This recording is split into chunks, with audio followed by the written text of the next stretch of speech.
Blackballed. Blackballed. Blackballed. Blackballed.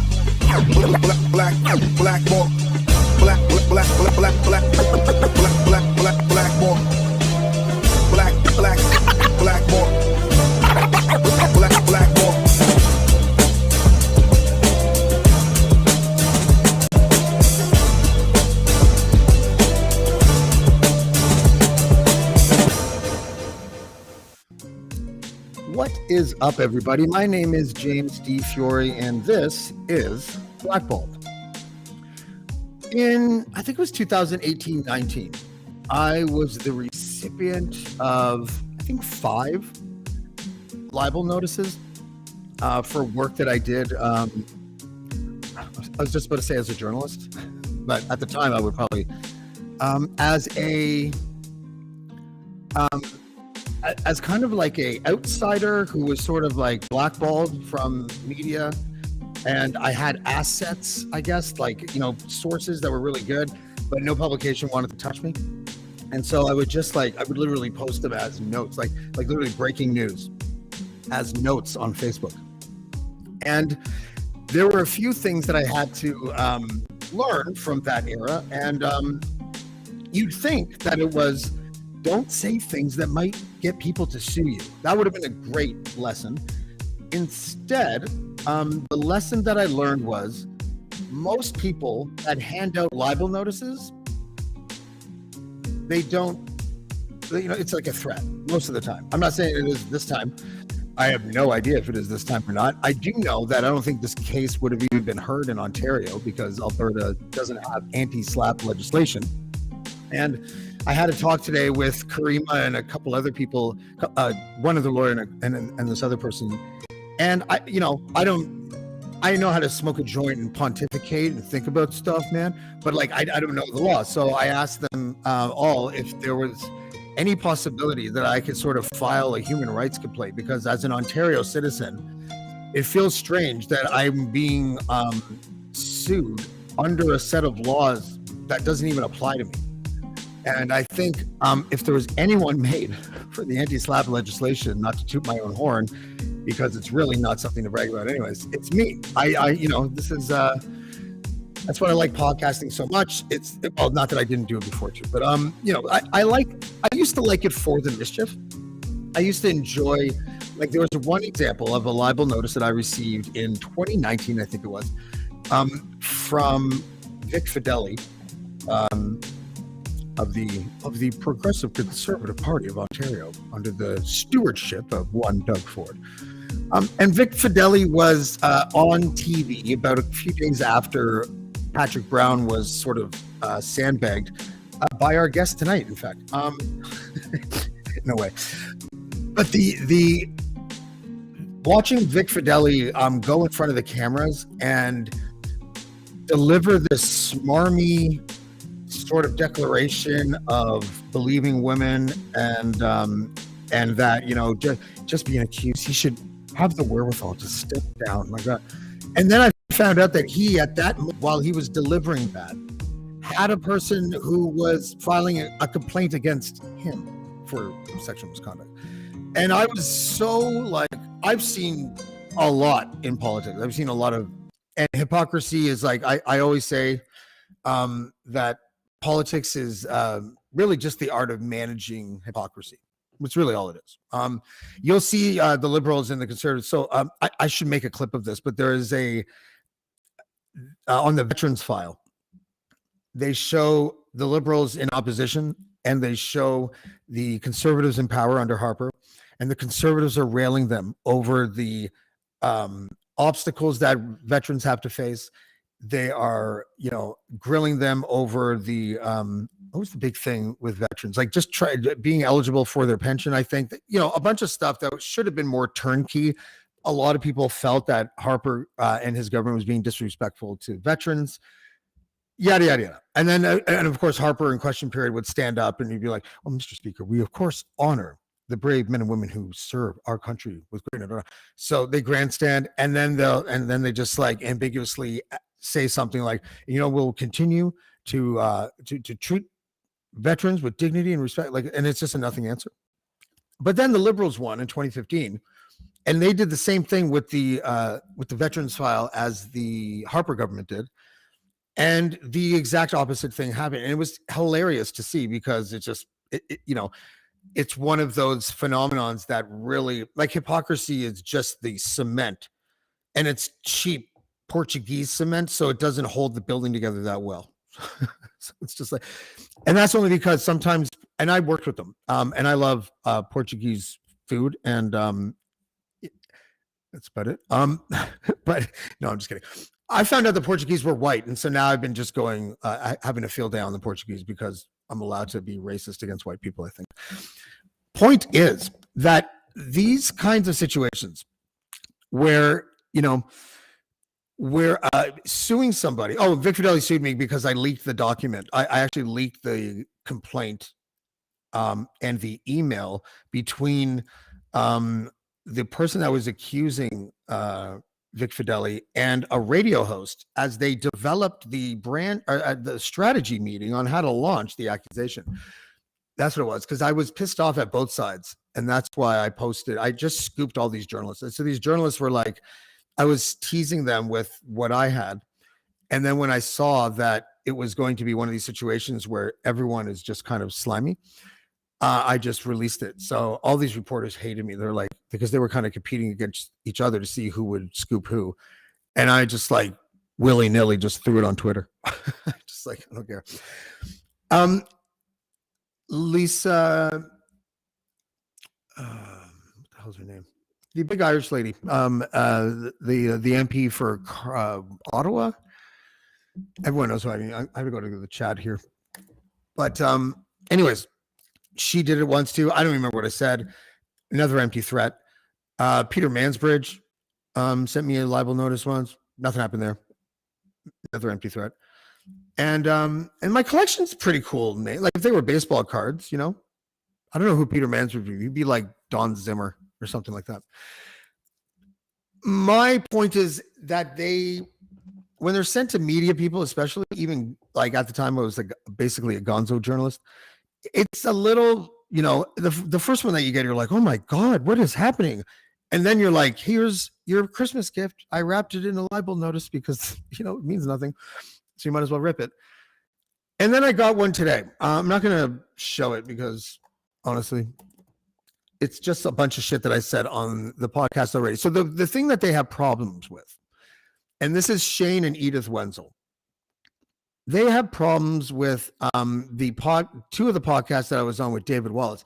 And if I may, let me just express my profound surprise that a podcast featuring David Wallace has resulted in lawsuits. I am just shocked, as you are. I don't know how I will recover from this shock, in fact, but I'll figure it out.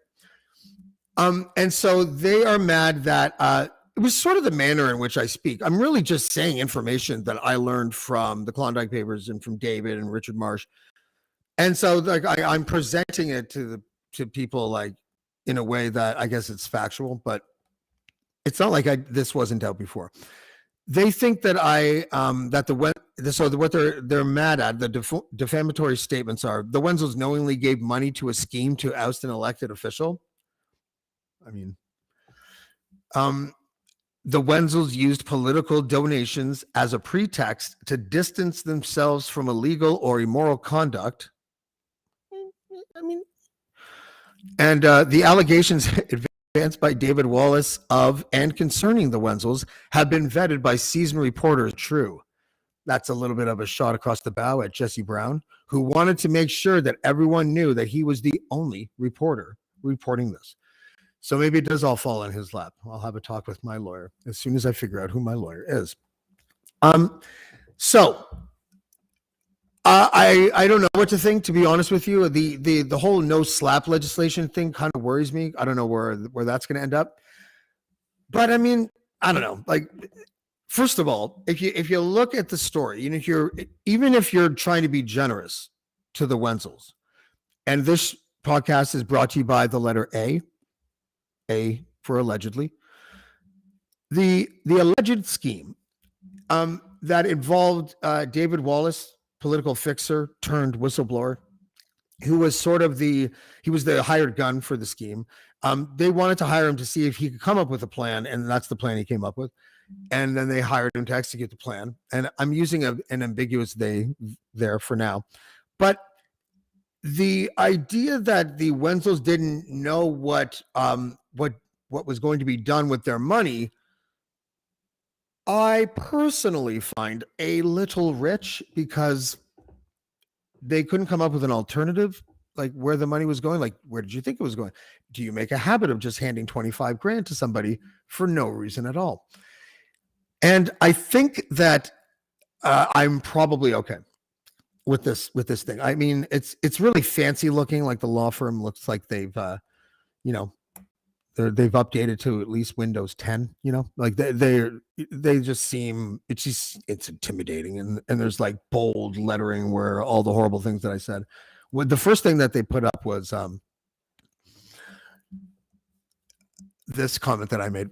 I mean, you're probably gonna. I wonder if I can do myself justice. I've never read my own quote before. I mean, you're probably going to suffer ridicule if you attempt to pay a political fixer to oust an elected official and it goes south. Most of the ridicule that you're going to face, hopefully, is from yourself when you look in the mirror at night and try to figure out how you became so vacant and stupid as to do something like that. I don't know. Can't get sued for that. It's factual. And I honestly, the wherewithal, that's not a strong enough word, the audacity of these people to try to pretend after the evidence in the Klondike Papers clearly shows and demonstrates that they knew exactly what they were doing. They knew exactly where their money was going. All right. Someone could have said, simmer down, Sparky, at that point. But I mean, I don't know. When you speak on a podcast about stuff that's already been reported, that's what the anti-slap legislation in Ontario was supposed to sort of protect. The idea, like, I think it's, Grant versus Torstar, where if a story's been reported already online, and then you're like second and up on the trough of that story, you're theoretically you're fine, because you're not the one that that originally put it out. So this doesn't feel very strong from my expert opinion as a high school graduate. And but another person who has a ton of experience in the realm of libel notices and getting sued, and the future host of the upcoming podcast known as The Fix, of which I will be, I'm pretty sure, a sort of like second tier kind of host guy that like makes everything go properly. But David is the star of the show, and he's here right now. David Wallace, how are you? Look at that. How are you, buddy? I can't complain. Box of fluffy ducks. I mean, it's funny because last week I was helping you find a lawyer. Can I borrow your lawyer, man? Why not? I mean, there seems to be more than a few who'd like to sink their teeth into this case. Yeah. I mean, you can, by now you can speak freely, right? I mean, there's a part of me that like understands if someone is innocent, why my comments would make them upset. And I know that's not a principle of like libel notices. You don't have to be innocent technically, I guess, right? But I mean, I'm pretty low hanging fruit on the grand scheme of things. I'm like the fifth guy in at the gangbang or something like that, right? The like problem is you're reporting it. I mean, as you can see, things in Calgary and Edmonton have died down significantly, and there's a reason for that. It's called exerting influence behind the scenes. So you dare to speak out about their alleged criminality, just like the former mayor of Calgary, Nenshi, dared to speak out about their alleged criminality, and he was sued because these people have very deep pockets. So if the press engages in any sort of chatter which they find to be embarrassing, then they'll sue you, because that's what these people do.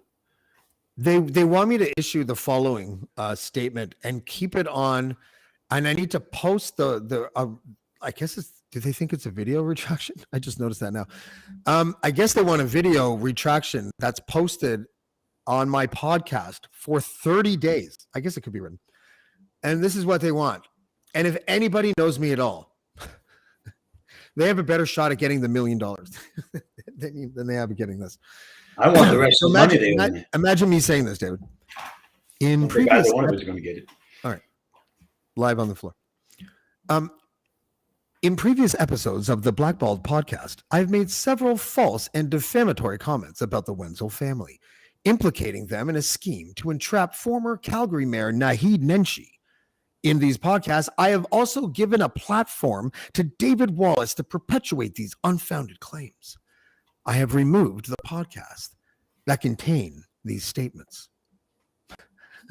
Like I can't even like get through it without laughing because first of all, if you knew me at all, in these podcasts, I have also given a platform to David Wallace.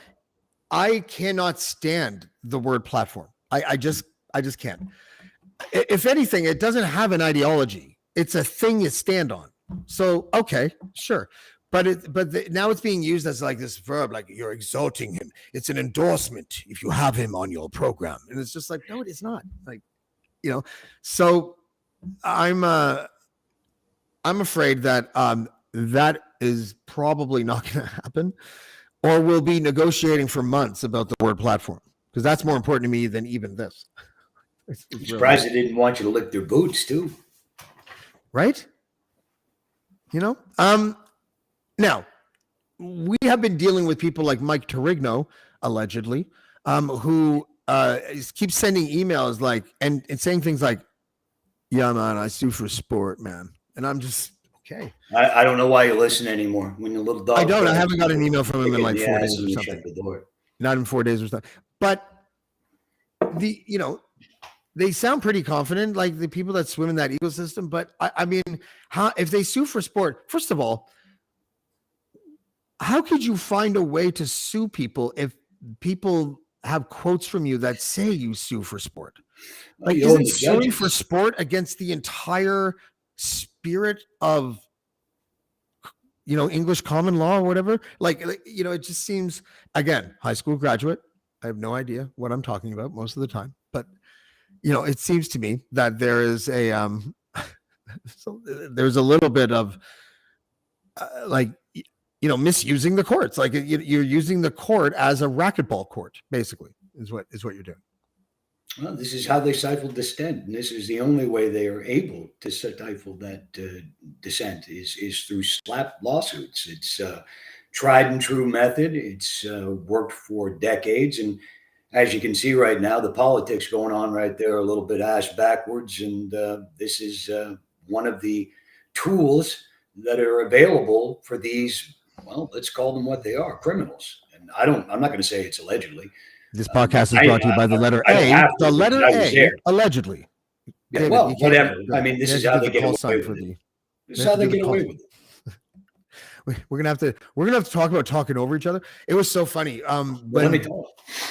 I know I should. You're right. Usually, I've been trying that lately, but I've noticed that with people that I kind of know, like with people that like I've been dealing with for a while, there's like a grace period of like, the first interview, I'm probably just going to let you talk the whole time. The second interview, a little bit more. Now, I'm going to probably soon start calling you by your last name and just busting your balls on a regular basis because, you're there now, right? Like I know you enough that it's like, okay, that's David. What's going on, David? Like, how many people are following you today? Things like that. God knows. I mean, I got my own fan club. Yeah, no, I know. And it's funny because David and I have discussions before he comes on air whether or not his hair should be up or down. If anyone knows how to do a poll, can someone do a poll about David putting his hair up or down? And I strongly support poking fun of yourself and showing yourself taking out an elastic in slow motion with that bouncy hair just going all over the place. I think it would be dope. I really do. Oh, well, people get plenty of opportunity to see it during the upcoming trial because I can't wait for this. And if they're waiting for an apology from me, well, they'll be waiting longer than it'll take for their premier there to get a clue because it ain't going to happen. Yeah, they also said, please be advised that if we do not receive the above referenced retractions and confirmations prior to the close of business on December 13th, 2022, we anticipate, love that word, because it might not happen at all, probably won't. We anticipate receiving instructions to commence litigation to recover damages, including punitive and aggravated damages, plus legal costs on a solicitor and own client full indemnity basis and all other costs and damages the Wenzels have incurred as a result of your false, malicious, and defamatory statements. Regards. Regards. Regards. Some guy. Man, Yeah. you know what? People talk about prostitution. Man, that's prostitution right in that right there, because that's a, how can you say those things? I'd rather be a prostitute, I think, than a developer. Man, oh man. Like I said before, trash with cash. You're suing me anyways. And cut. A great Clint Eastwood impersonation, David. Well done. That's true. Say it again, 'cause I have to turn up your mic. Let's hear the evidence. That's going to be the fun time. Okay, so give us a recap, if you will, even though I'm getting sued for it, and just try to make it like you're a lawyer. Okay, let's see if we can, in the spirit of English common law, do a podcast where we add the proper adverb before the salacious details. So instead of the Wenzels paid for a political scheme, you say something like, allegedly, the Wenzels paid for a political scheme, right? Allegedly. Fucking There's all kinds of illegality there. We don't even have to drag our heels on the Wenzels. We can talk about other things. We can talk about, let's talk about why Mr. Alan Holman solidly stands behind the Wenzels. It's because his kid recruited me for the job. Well, the Wenzels also, the Wenzels that's also allegedly, that's in the papers. And also in the papers, the Klondike papers, Alan Holman offers to act as a go-between between myself and the Wenzels so he can talk some sense in them to pay me the rest of the money they owe me. That's why Alan Holman is stepping forward. The same reason why, and here I got a little secret for your viewing audience. Wait, before you do, can I just say one quick thing? Go ahead. The reason why Holman stands behind the Wenzels is because the Wenzels refuse to let him stand downwind because he's 100 proof. But here's, I'm going to let the audience in. Allegedly. You see, when Alan Holman paid for a hotel room, one that was coincidentally in the same hotel as the RCMP I met, I went in with instructions to tape the RCMP officer. The purpose of that was so Alan could use it to hand to his bent detective friend at the Calgary Police Service. They were going to use it as a pretext to try to get the RCMP investigation for identity fraud and theft thrown out, you see, because Alan's biggest issue was that he knew himself and his son were going to get caught for stealing those identities. That's what that was about. That's what's called going behind the curtain. You see, and I don't have to say allegedly because it's in the papers. Well done. That Stick that in your wraps up the knocking segment, which is awesome. So, okay. The question that I would ask someone that I wouldn't know, which is probably a good question. Can you tell me all of the first person accounts that you have personally where the Wenzels are there and you're discussing the scheme? Can you give me an idea of those things? Yeah, the first phone call, Chad Holman said I'd be hearing from somebody named Prem Singh because I had previously explained I needed a ground person, an advanced person who would set up appointments, get me into meetings, smooth the way, so to speak, be my guide. I spoke with Prem Singh the night, I can't remember, it was a night in April. And then my next phone call was Prem Singh, Shane Wenzel and Edith Wenzel. They were all together. We went over some of the issues in broad strokes, and I said I would formulate a strategy. The next time I spoke, it was with Edith Wenzel and Prem Singh. When I arrived in Calgary the week of Stampede, that was in 2019, I met them at a Starbucks close to my hotel, laid out the scheme in broad strokes, how I would like to approach it, left the meeting. About an hour later, met up with Prem Singh. She said that you're good to go. that we've got the money and you'll be paid before you leave from Stampede. So I went to all my parties and meetings, met up with Nenchi's people, at least some of them that were on the council, met up with some of Kenny's people. And from there, I flew home, put together the rest of the job, and returned the next week, where I met Edith again, gave her the entire landscape of what I was going to do. It was approved. And we met Edith one more time, and that was in October of 2019. And the last meeting I had was with Shane Wenzel face to face. It was myself, Prem Singh, and an associate of mine who was there for security. And that was in December of 2019. Did you ever witness a conversation between, like, where the Wenzels were talking about the reason why they were putting it through Prem Singh? No, not at all. I'm just wondering. I just knew that they had used Prem before, I'd imagine, to donate money. From what I've been told, and again, this is allegedly because I have no firsthand knowledge other than what I was told. And this came from messages with Chad Holman and Prem Singh, where they spoke about a group that was trying to defeat the Olympic bid for the Winter Olympics in Calgary. And they said that that was the top of the priority, and the Wenzel's names were mentioned as being investors in that. But again, I don't have any firsthand knowledge of that. The theoretical idea was to take a political donation and run it through a charity or an advocacy group or whatever it is. Political advocacy group, or one of these nonprofits. I don't really know anything about the wannabe developer criminal world, allegedly, but why pre-launder it? Like, why not just give someone cash? Like why leave that breadcrumb in that organization? Because then they have to start building paperwork around what that 25 grand was for, if it wasn't for something to do with the organization. No? Well, they're a little bit more practiced in criminality, so they always like to do it through a front. When you use the dum-dums like Dennis and Holman, they just send you Interact e-transfers. Yeah. But they didn't put anything in that message block that said what it was for, so it could be worth. Well, it certainly wasn't for washing their cars or giving them Bible lessons. Yeah, the whole communication between myself and allegedly I'm saying allegedly for everything. Hello, my name is allegedly James D. Fiore. Actually, David, for you, it could be allegedly. I don't know. David Wallace was you'll tell me in like 10 years. My real name's Chad Smith. I found a David Wallace baseball card on a Greyhound once. I was like, okay. I'm not surprised. Yeah, he was just slow game. No, dude, you're a character. Trust me. There must be some weird story in your youth where you were found with Russian gangsters, gumas, in some palace in Paris or something. Isn't my life weird enough? Raised by freaking, intelligence officers. Or something. Raised by a herd of wild poodles.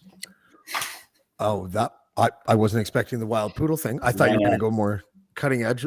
But listen, I don't know how schemes normally work. So I guess if you like put it through an organization, the organization is basically taking the shrapnel.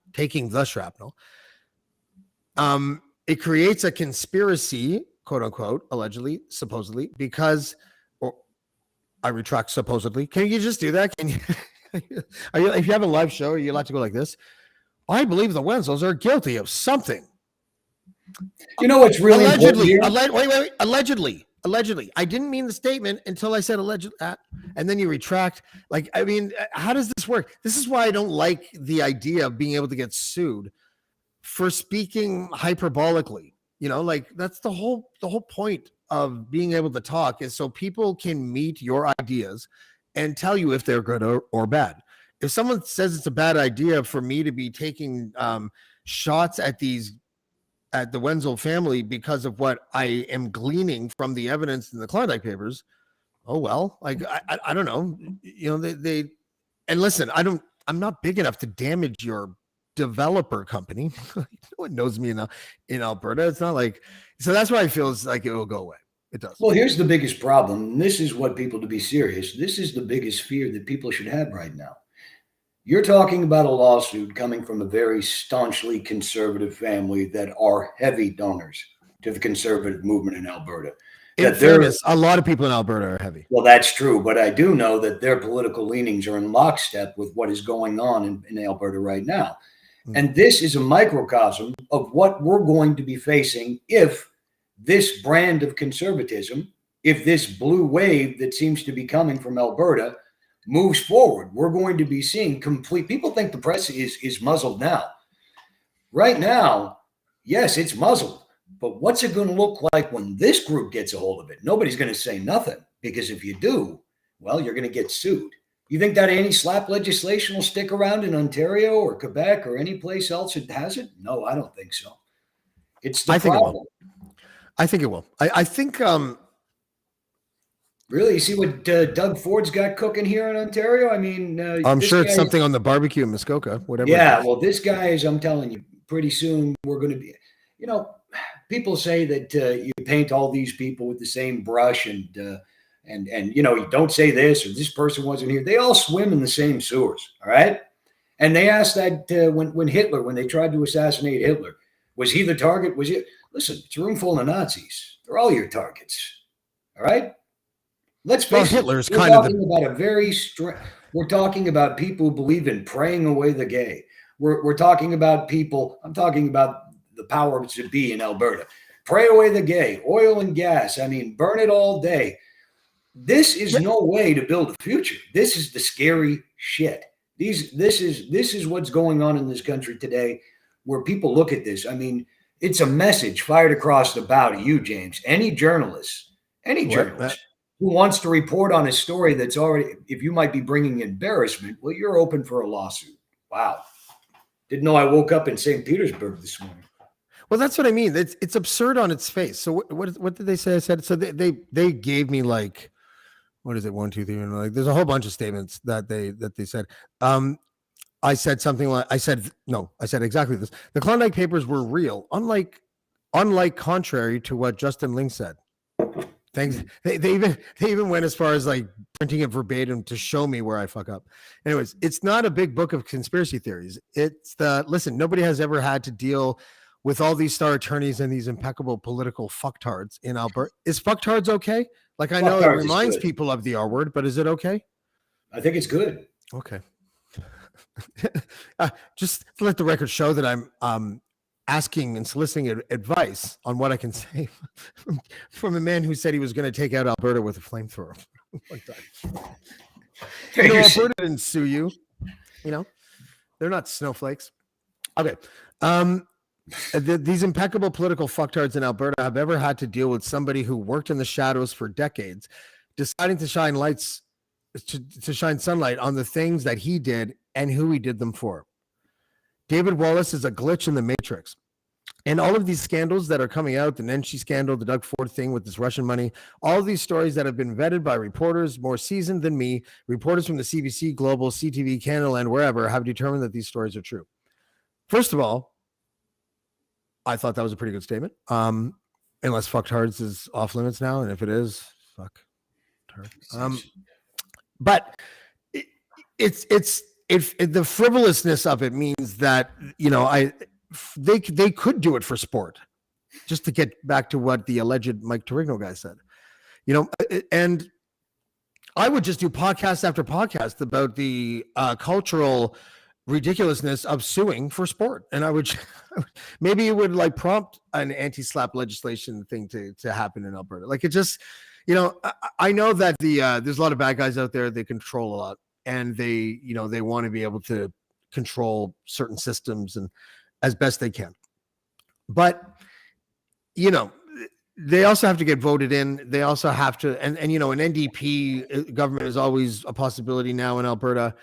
It just doesn't feel like it feels like it is right. It is the right time for a province like Alberta to maybe, peruse this, because I mean, with some of the cases that I've been looking at, you're aware of a couple of them, that, there are people within the legal system in Alberta, allegedly, that work with each other, even though they're on opposite sides of whatever it is that they're doing. And I'm not talking about mitigation or anything like that. I'm talking like things that would strongly imply that a person's lawyer, their personal attorney, is actually working against them. Like stuff like that. Judges, questionable decisions, relationships with the lawyers that are present.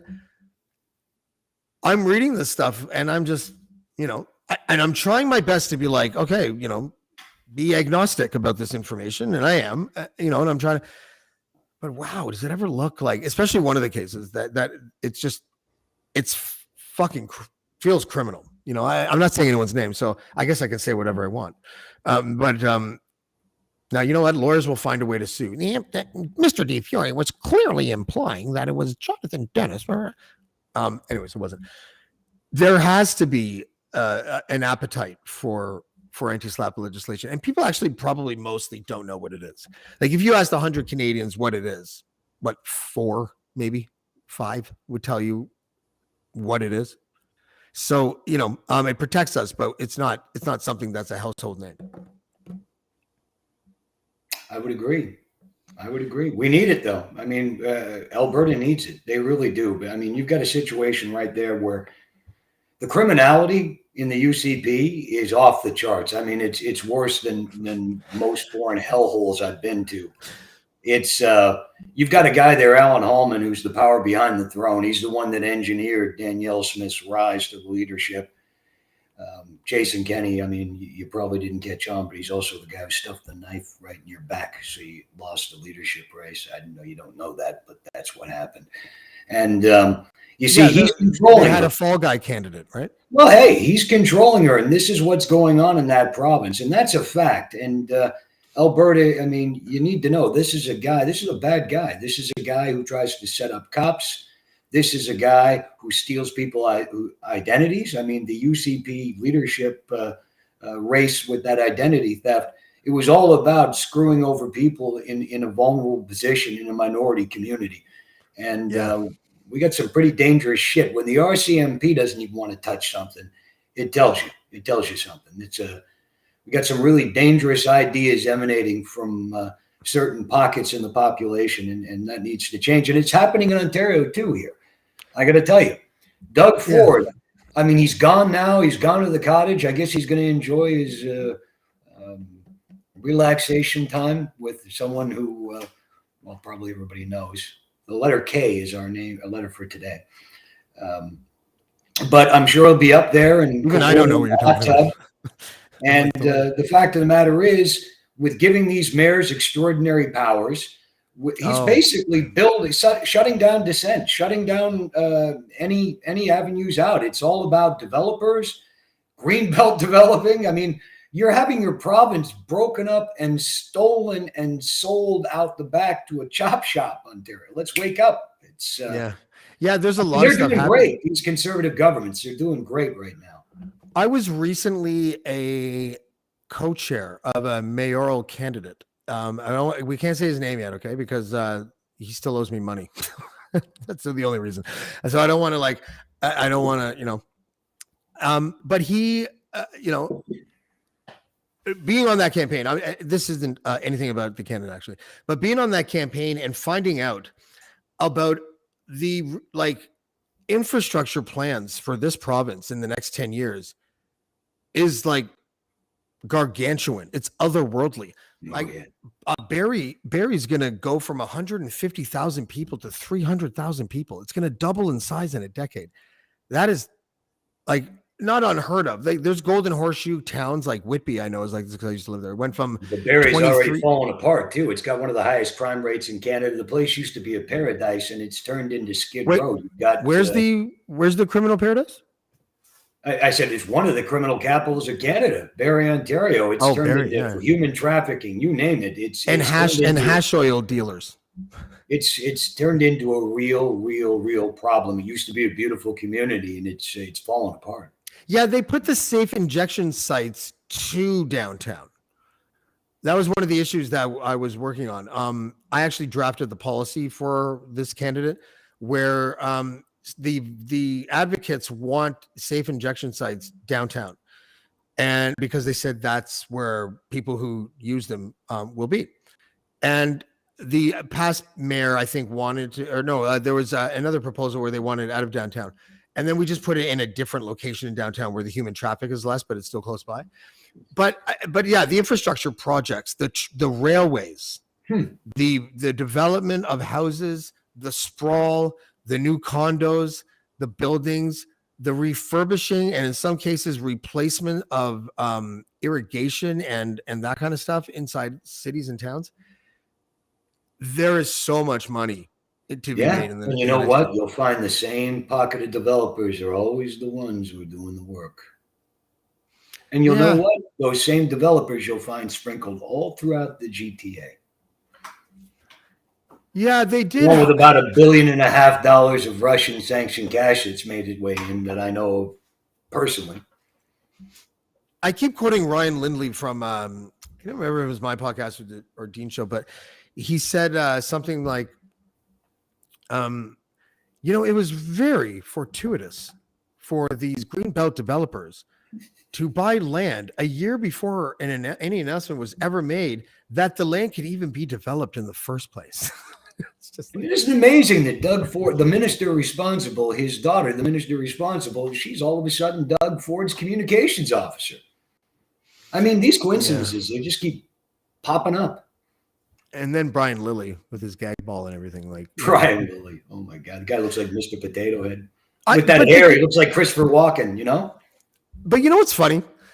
If someone were to have asked me, well, even, you know what? Even now, just because now would be because it would be more interesting. But if someone said, James, you could either go to that hotel over there and at the top, there's a party and it's like all the liberals.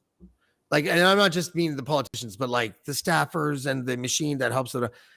Or you could go to that hotel and it's conservatives. It wouldn't take me more than 2 seconds to just go over to the conservatives. I have been to liberal conventions and it's like people were like, I would like to ask a question to the former minister, but before I do, can I ask why you have a plastic water bottle? It's just like, this is about sports. Like it's not even about that, but there's a lot of that, right? There's just a ton of that. I think Ontario needs another choice. That's what I think, because the Liberal Party has been bankrupted in Ontario. You've got the NDP with, I don't even know what the hell they're standing on in Ontario. And at the end of the day, they're standing. They on need the a choice. grave They of need a Jack choice, Layton and trying to punch out of it. People see Doug Ford as a progressive conservative. This man's neither progressive nor conservative. He's his own brand. He's Trump on steroids in Ontario. I mean, you see the same people. It's basically it's a crime family. That's all it is. I mean, voter suppression, selling off of our green belt of basically anything of value. When Doug comes over with his cabinet, you better hide the silverware. That's all I'll say. I don't have all of the details of this. It's kind of just a cool story. I don't know if it's true or not at all. But when the Liberals kind of like designated the green belt, there were stories at the time, because I do remember at the time, but then someone else mentioned this recently, that were saying if you want to know where future development in Ontario is going to be, just go look at the green belt. Like that's what it really was. It wasn't a project that was entirely intended just to show Ontario's environmental bona fides. It was also to show developers where they could nibble, right? Like, and where they expected the growth to be, which is like just like insider trading or something. Like, absolutely, I mean, it is. Absolutely is. It's part of the sleight of hand. I mean.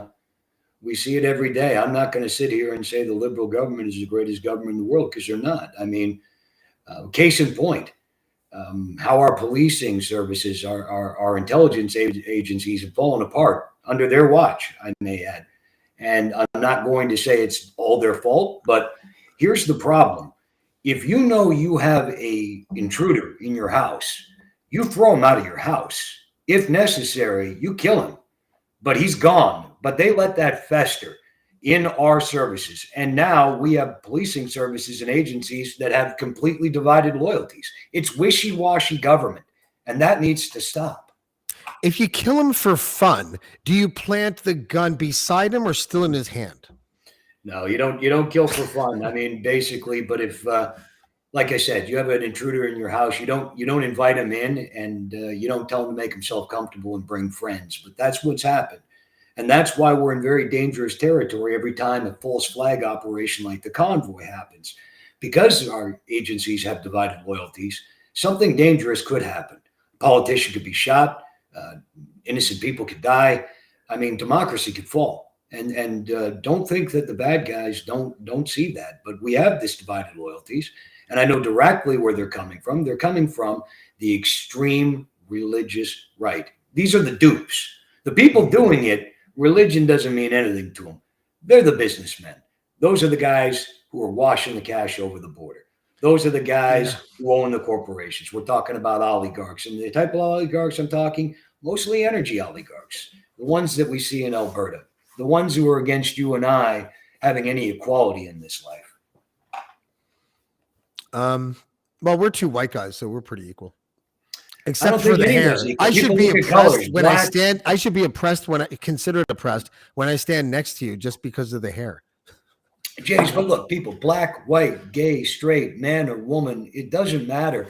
You are either part of their club or you're not. There's no distinction. And Yeah. if you're not part of the club, as George Carlin said, well, you ain't You're nothing. not in it. Yeah. That's it. And this is the way of life that needs to be changed. And this is we're going backwards.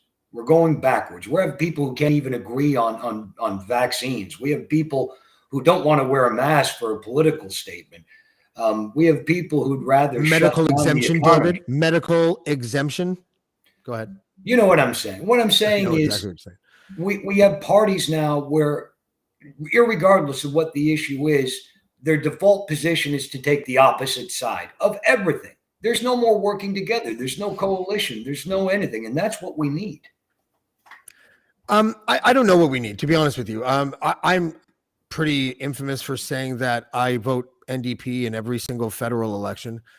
And the reason is, and this is the bit line, everybody, this is the punchline, because they haven't had a chance to wreck the family car yet. And I think it's only fair since their two siblings have wrecked it over and over and over again.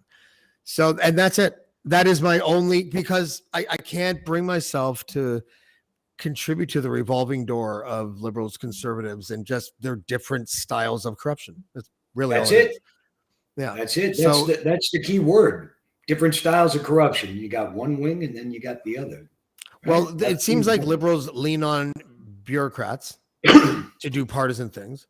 And not that conservatives don't do that too, but I'm not talking about, but here's the thing. Liberal people who are members of the Liberal Party. I'm not talking about the government itself. I'm talking about just the average Joe walking the street. I'm not referencing them at all because they have liberal views. And there's nothing wrong with having liberal views. No, I'm talking about the party. Makes life a lot better. Yeah. But what scares me is it's not just the leadership of staunchly conservative people. It's the actual rank and file. They seem to think that any means justifies the ends, and that is dangerous. And that's a new thing. This is the last 20 years have gotten very bad. The last 5 years have gotten even worse. It seems to be we don't care what you do in pursuit of this power. Anything is acceptable. And that's the difference that I see between the two parties. Yeah, I mean, there's a lot of pieces that kind of led up to this. Noam Chomsky says it was not even when Reagan started. It was like when they dropped the nuclear bomb is really when it happened. The John Birch Society morphed into this, and senators and people that belonged to that, and yada yada, and it kept going throughout the generation until it got to Reagan. And then Reagan sort of injected that voting base with a bunch of like incentives, like tax breaks and all this kind of stuff. And at the same time, all these religious groups got all these tax breaks. And then all these religious groups turned out to be political recruiting groups. And there's a book called The Power Worshippers. It breaks all of this down. Excuse me. And they talk about how a lot of people will join an organization because they believe in the political cause, right?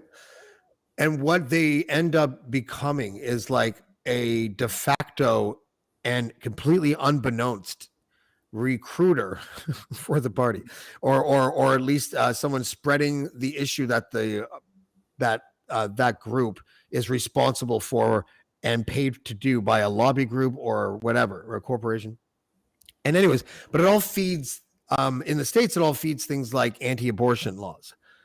I think they've given up on the gay thing, but they want to be able to. There's a lot of sort of lukewarm white, Southern white kind of male rage at the caricature would be like, I just think I should be able to fly my Confederate flag. Like that is basically your average person in a lot of places. And so they look at them as voter blocks. And I just talked about this because of Christine Anderson, the German member of parliament that I had on, and I've had Max Bernier on, where eventually they do have to reconcile, or there must be moments inside strategy or messaging with your communications team where you are like, if we go too inclusive, we're going to lose. I know they're racist, but like 6% here. Should we just tone down the finger wagging? And I think they do.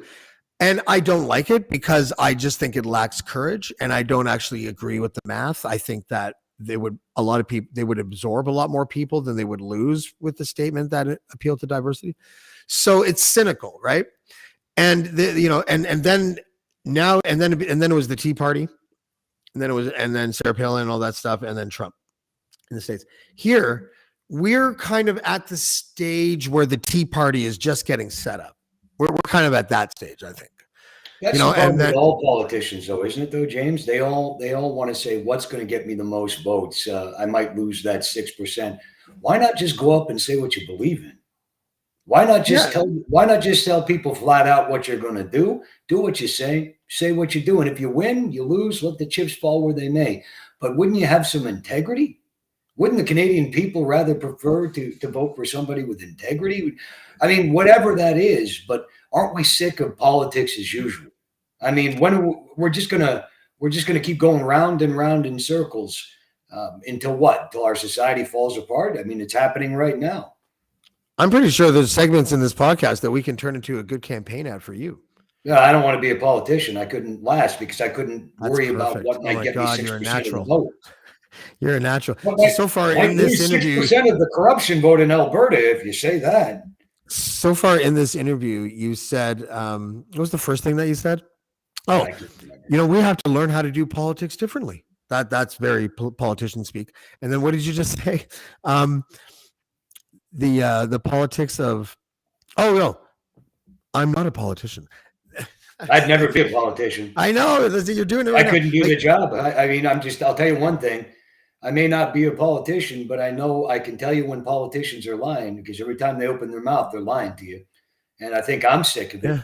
And I'm the guy who cleaned up the messes for these moral and virtuous individuals. So I know exactly what we're dealing with. The fact is, most of them are soulless, vacant-eyed windbags who don't have one belief in the world, no matter which color or which flag they fly. And for me, that scares the hell out of me. Because I'd rather have an Ed Broadbent or even give me a Stephen Harper, because even though he's a lunatic, that he believes in his cause. I wouldn't vote for him. A Broadbent. So do arms dealers. Hey, look, even if you look, even Jean Chrétien, even Trudeau at times, you can look at them and you can tell, okay, some of these things they might actually believe in, but not often. It seems like being the CEO of a corporation. I think Justin Trudeau believes very strongly in gay rights, for sure. Well, there you go.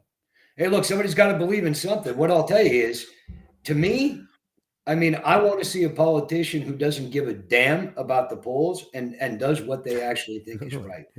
You're such a natural. I think we should be doing politics differently. And by the way, I'm not a politician. First of all, these polls, they're just disinformation. They're not like you've already we're good. We should run for the leadership of the Liberals. Why don't you do that?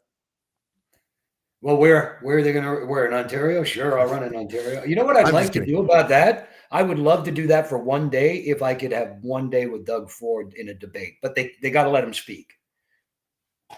Yeah. Is that a bit? Did you just say that for real? You're not Yeah, no, I referencing was something? just joking. They'd never let him speak. You know how it is. They keep No, him but tied up in the back with a did, rubber ball in but his I mouth. did, but I did appear on stage during a mayoral election in 2010 and debated Doug's brother, Rob Ford, along with George Smitherman and Joe Pantalone and Rocco Rossi. And That would have been fun. and no, but the reason why I laughed at what you said, because what you said was, just like have a debate with Doug Ford and let him talk. I had a debate with Rob Ford, and at one point, Rob Ford was booed by the crowd at the Art Gallery of Ontario, and Rocco Rossi at the end of the applause is like, it's really just better to let him talk, and everyone was like, "What?" So It's like when a pit bull humps your legs. Like, It's what are better the to let odds it that you would finish. crack a joke like that on this podcast? That's weird. That's very odd. It's a good thing I don't believe in shit, because I'd be like, man, sometimes, man, it's just like the universe is trying to tell you things, man. And I hate feeling like that, even though my eyes often look like that. Like now. Look, you know what? I think what we need, and this is the good thing about the fix when it comes on, we're going to take historic situations that have already happened, and we're going to go behind the curtain, and we're going to break down the setups for you and show you exactly how these jobs are done. But we're also, in addition, going to be doing episodes and showing the mechanics on how current event situations might be unfolding for real in the background. It's going to be kind of a how-to guide, or how to spot the fix in every job, because every news story that hits a headline has gone through a person like mine's hands, and it's before it's ended up on the screen, and before you've read it, it's been sanitized, it's been finalized, and it's been delivered to you in nice bite-sized morsels. But it's mostly a bunch of bullshit, and we're going to show you the truth. Also, in that picture, you look like every villain in every Lethal Weapon movie. You do. David and I have. It was funny because we were like talking today about what logo to use and everything, and I actually thought it would be a funny or a fun conversation to have in front of people, because it's interesting what all the different incarnations of what we're trying to do with your podcast. And the elevator pitch that I give to people is, we're going to be the only show in, I believe, the world, but at least North America, that features the dark political arts from the only known whistleblower who was a notorious political fixer, who is sharing all of his stories on one show. And look at it like this. It would be like watching a show with a really good magician that's giving away all of the magician tricks that there are out there, and how disruptive that is. Exactly. It kind of screws up business for the ones that are still playing 3-card money in the park and taking your money. Well, you know what? And so hopefully if we can, not call them, maggots in the cesspool fuckers all the time or whatever, because I think it would be amazing to have them on. Like, I would love to have a show where it's like, and welcome a man rumored to smell like a spilled beer in the trunk of a 1970s Chevelle in the Badlands in July, Alan Holman.